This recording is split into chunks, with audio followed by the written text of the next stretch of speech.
Over the past several years, I've talked about the potential for escalation and then the escalation. We've seen people chased out of restaurants. Well, now we're seeing an escalation. Eric Trump being spit on. It's one thing when protesters show up and tell, I don't know, Ted Cruz or Sarah Sanders, get out of the restaurant, we don't like you, and they protest. I'm actually okay with that to a certain degree. Like, I love the fact that in America, I can walk right up to anybody I want. You can't get too close, but there are some restrictions. But you can give them the middle finger. You can just shove your middle finger right in their face. I'm being facetious. Okay, you can't shove it right in their face, but you can get close to them and say, "Hey, I don't like you," and yell at them. I have to clarify that because actually, if you put your middle finger in someone's face, that could be perceived as assault in a lot of jurisdictions, entering someone's private space. The point I'm trying to make is, you in this country have a right to tell other people F you. And we've seen that happen with Republicans in restaurants. And while I think civility is very important, you know what? Sometimes people protest. This is a whole other issue. From the New York Times, waitress spit on Eric Trump at Chicago bar, Trump organization says. Now, this is where it gets worrying. Okay, in Chicago, it is battery to spit on someone. Okay, there's assault and there's battery. Let's clarify this for a minute.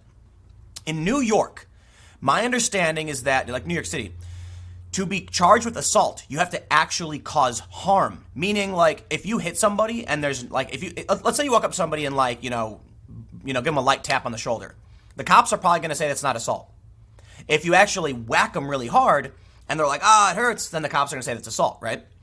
I learned this. It was really interesting, I think, because, like, protests and protester action and, what the police were actually willing to charge. However, in Chicago, if you give someone a reasonable fear of harm, that's assault. And if you make physical contact with them in a variety of ways, that's battery. Spitting on someone is battery. You are making physical contact, and the intent is to humiliate. So that's an offense. It's a misdemeanor up to a year in jail. Now, we'll read through the story, but what I find alarming is this trend towards this. What we're seeing here is a GoFundMe that has 11,000 shares on Facebook that reads, "My friend got fired for spitting on a Trump." It's raised $4,405 of a $5,000 goal. What we have here is someone committing an act of, admittedly, possibly the lowest level of physical violence you can do. But yes, it is legally considered violence. We can argue semantics all day and night. Legally in Chicago, it is considered violence, and it was for political reasons. If you do this in D.C., that's actually a hate crime. But I bring that up to point out how legalities can differ, right? This is not a hate crime. In D.C., it would be because it was politically motivated. So in Chicago, a woman committed one of the lowest tiers of political violence you can legally be charged with. And now people are raising money for her, providing economic incentives and safety nets for those who commit acts of violence. What's worrying to me is not that he got spit on. Don't spit on somebody. She's apparently been fired. The New York Times says she's been put on leave, but she may have been fired. I'm not sure. This says she was fired. Don't spit on people. But, look, there's nuance in, it's not black and white. It's not like this is the worst crime ever, lock them up. And, so her getting fired, probably getting a fine, I think is warranted. But the concern here is if people know that if they commit an act of violence now against someone for political reasons, that people on the internet will start throwing money at them. You literally have economic incentives to do this. Because think about this. She loses her job. Sure. But so far, it looks like, assuming this is really going to the woman, she's going to get about $5,000 for spitting on Trump. Tell me that is not an economic incentive to commit violence. Listen, how much is someone going to make as a waitress at this bar? I can't imagine it's $5,000 in 1 month. It's probably a lot less, maybe, 2 to 3. I don't know.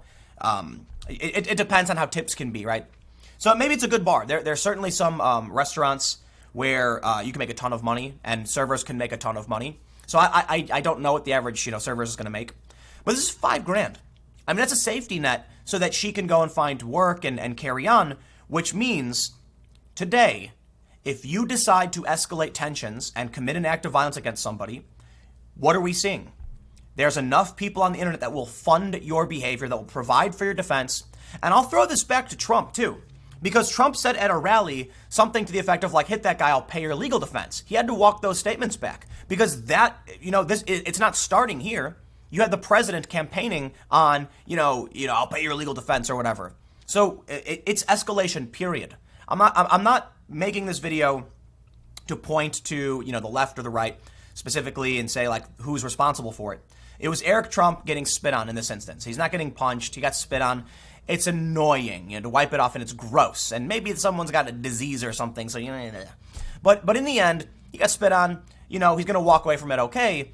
But now you have people who know that they can step it up, and they're going to be rewarded for this.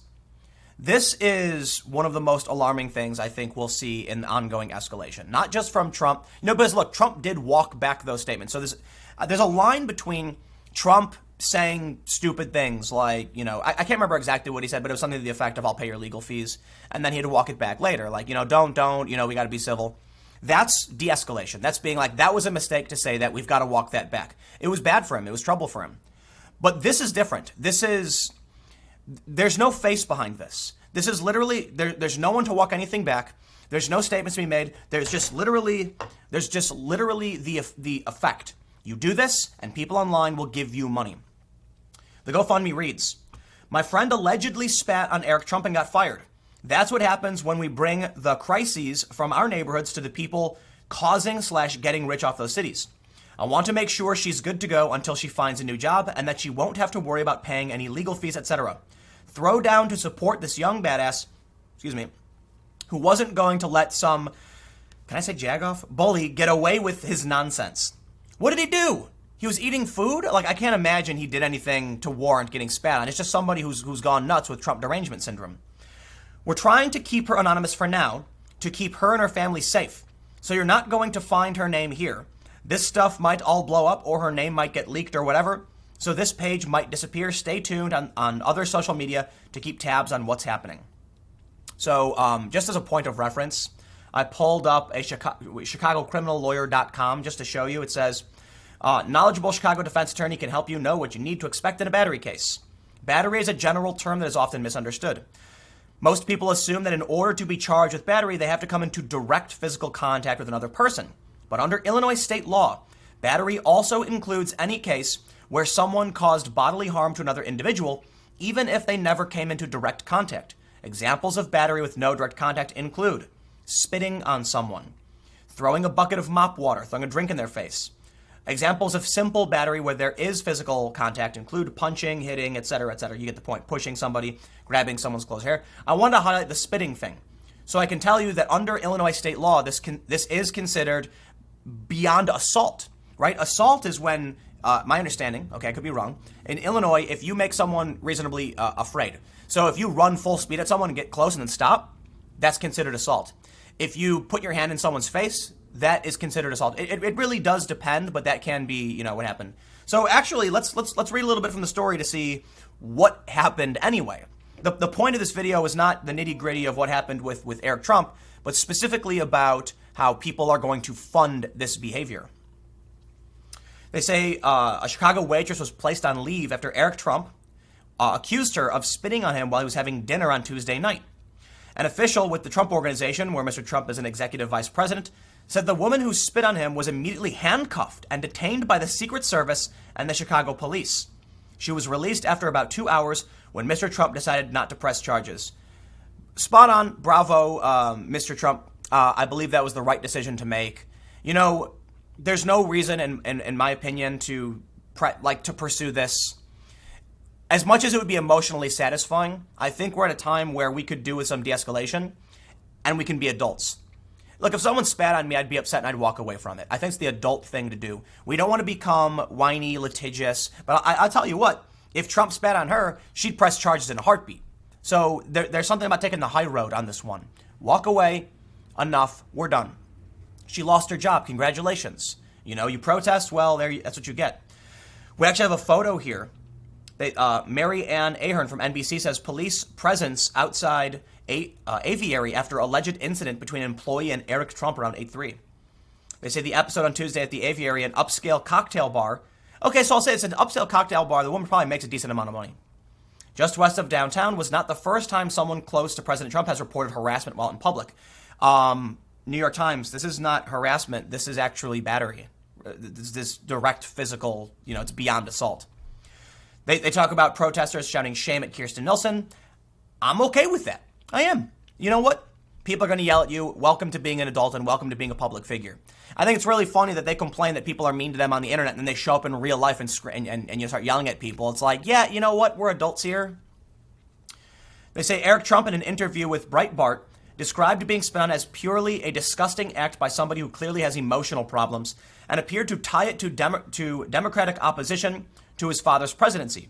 For a party that preaches tolerance, this once again demonstrates they have very little civility. Yep. And remember when Hillary said, once we win, we can be civil? What does that mean? That, well, it falls into what they've been saying all along, by any means necessary. That's what they've been saying. So we see the lies, we see the assault and battery, and then we see the incivility. Or I should say the incivility comes first. When somebody is sick enough to resort to spitting on someone, it just emphasizes a sickness and desperation and the fact that we are winning. Officials with the aviary released an unsigned statement Wednesday describing an unfortunate incident that occurred between an employee at the aviary and Eric Trump. That employee has been placed on leave, the statement said, adding that restaurant officials did not witness the reported spitting. Placed on leave does not mean fired. What is certain is this: no customer should ever be spit upon, the bar said. It went on to criticize people who had made comments online calling for the demise of our business, as well as those who are praising this as an act of civil disobedience. We hope this incident can at least serve to illuminate the current absurdity of the discourse in our politics, the aviary statement said. Spot on. Spot on, Avery. I do think leave means they'll bring her back later. She should be fired. And I mean, she committed a crime against a patron. Get rid of her. Anthony Guglielmi, a spokesman for Chicago police, said city officers had been on scene and assisting the United States Secret Service with a law enforcement matter. He declined to comment further, and the Secret Service did not immediately respond to a request for more information. They also say that Mr. Trump did not immediately respond either.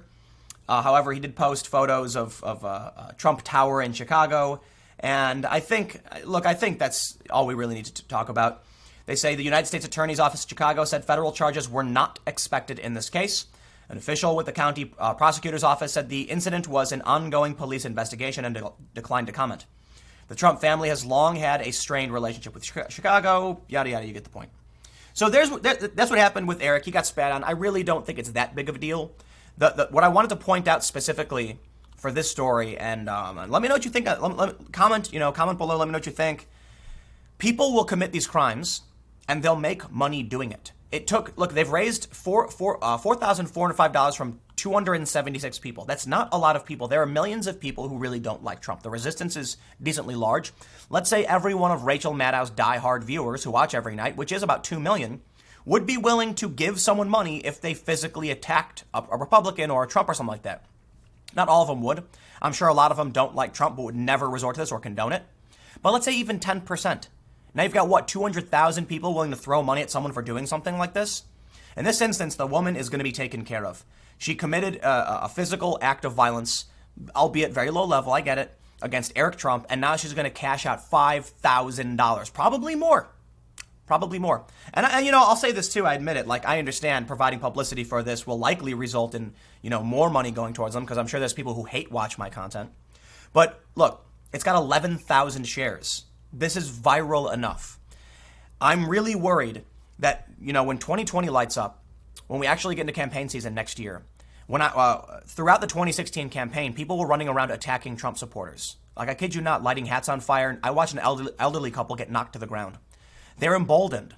They're going to be even more emboldened because they know if they get arrested, people will pay for it. Now look, I'll throw it back to Trump, who said I'll pay your legal bills, but he did walk back those comments, and now we have a phenomenon of anonymous people. So you can argue that Trump started it, sure, fine, but he did walk it back eventually. It doesn't matter. You can blame whoever you want. The escalation is here, and it's not going to be good for anybody. Let me know what you think. For those that are hanging out watching, you can go to timcast.com, and if you want to support my work, if you like these videos, share them. It's the only way to get the message out, because YouTube has made some changes recently, which are negatively impacting suggestions for my channel. It is what it is. Podcast is available on iTunes and Google Play, as well as many other platforms. So every day around 6:30, I publish the full hour and a half of all of my content. It's available there. Thanks for hanging out. I will see you all in the next segment starting at 1 p.m. on youtube.com/TimCastNews.